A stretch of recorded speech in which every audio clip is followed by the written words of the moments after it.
বিসমিল্লাহির রহমানির রহিম। আমাদের জাতীয় স্থায়ী কমিটির সম্মানিত নেতৃবৃন্দ, বাংলাদেশ জাতীয় দলের কেন্দ্রীয় নেতৃবৃন্দ, প্রিয় সাংবাদিক ভাই ও বোনেরা, আসসালামু আলাইকুম। এই সংবাদটি নিয়ে আপনাদের সামনে দাঁড়াতে হবে, এটা আমরা কখনো ভাবিনি। আমরা এবারও আশা করছিলাম ঠিক আগের মতোই আবারও তিনি সুস্থ হয়ে উঠবেন। আমরা ভারাক্রান্ত হৃদয়ে ইতিমধ্যে আপনারা শুনেছেন ডক্টর শাহাবুদ্দিনের ঘোষণা। আজ ভোর 6টায় আমাদের গণতন্ত্রের মা, আমাদের অভিভাবক, আমাদের জাতির অভিভাবক আমাদেরকে ছেড়ে চলে গেছেন। ইন্না লিল্লাহি ওয়া ইন্না ইলাইহি রাজিউন। এই শোক, এই ক্ষতি, এটা অস্বাভাবিক, অপূরণীয়। এই জাতি কোনোদিন পূরণ করতে পারবে না।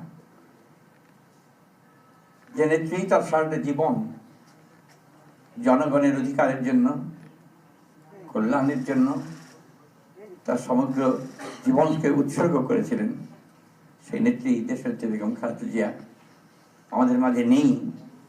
এটা আমরা যারা তার সহকর্মী এবং রাজনৈতিক কর্মী, আমরা এটা ভাবতে পারি না। বাংলাদেশের রাজনীতিতে একটা বিশাল শূন্যতা সৃষ্টি হলো।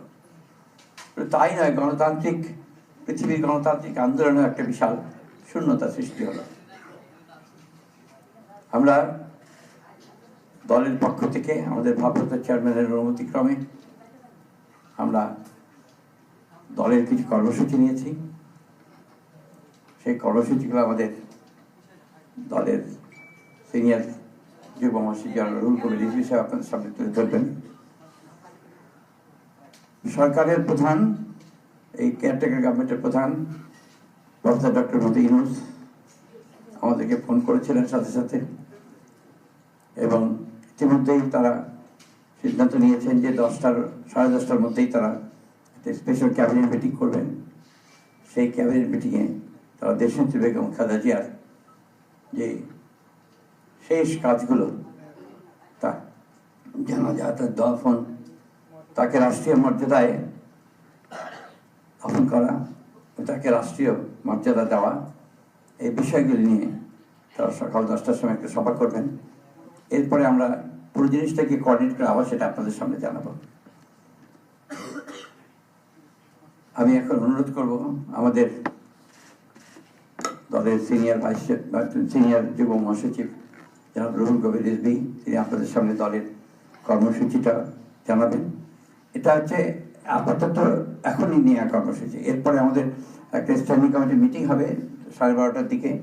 সেই মিটিংয়ে আমরা আরও বিস্তারিত কর্মসূচি গ্রহণ করব। আর সরকার যে সমস্ত কর্মসূচিগুলো তার সঙ্গে কোঅর্ডিনেট আমরা করব, এবং সে বিষয়গুলো আমরা আপনাদেরকে পরে জানাবো। ধন্যবাদ।